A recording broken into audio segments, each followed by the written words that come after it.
Why did you think that Jennifer would be the perfect Katniss? Oh my gosh! I mean, she's peerless as actresses in her generation. Start there. There's no one. I've never worked with an actor more talented, and she floored me in the audition. And when you get that knocked out and glimpse the character like that, you know, there's no way to see the part any other way. I mean, it was just, she was remarkable. Fans, when they read the book, identify with different characters in the book, and I want to know, for you, when you were reading it, was there a character that you identified with? Or sided with? Well, I mean, I think everybody identifies with her, which is one of the strengths of it is. She's such an individual.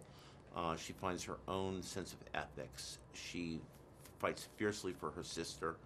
By the end of the thing, she's willing to give up her life rather than take an innocent life. She's fiercely protective of Rue. There's so many qualities in her that we all hope we would have. It's hard to identify with anyone else. I volunteer! I volunteer as tribute.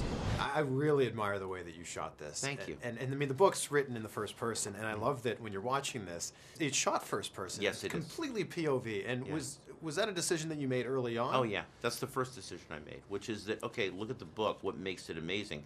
You know, Suzanne wrote this in the first person present, you know, so it's a very urgently engaged narrative, and I have to do the same thing cinematically, so it sort of told me I had to shoot this in a very different way than I'd shot any movie ever in my life. Sure. You know, I had to have a very subjective camera. I couldn't get wide and omniscient.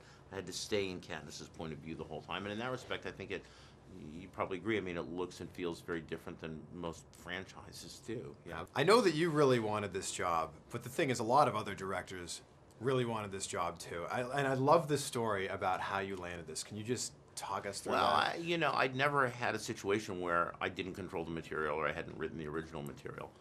So it was kind of fun, actually. I mean, I threw my hat into the ring, and this is a very, coveted job or whatever, and there was sort of a derby, its own private Hunger Games, try to become the director. You survived. I did survive, yeah. I made a pretty extensive presentation, but it wasn't just to show them, to try to get the gig, although obviously I wanted to do that, but it was also to be very clear about the movie I wanted to make. Sure. And to let the studio know, like, this is how I see this. It's a little genre busting in the way we're going to do this movie, because we have to take it seriously the way the fans take it. You know, it's not an escapist piece of literature. It's very engaging in that way. And so I wanted them to be clear about it. I made a short film. I had a large amount of concept art. I did a budget. I had cast lists. I mean, I was very clear about what the movie was going to be. You did it all. Yeah.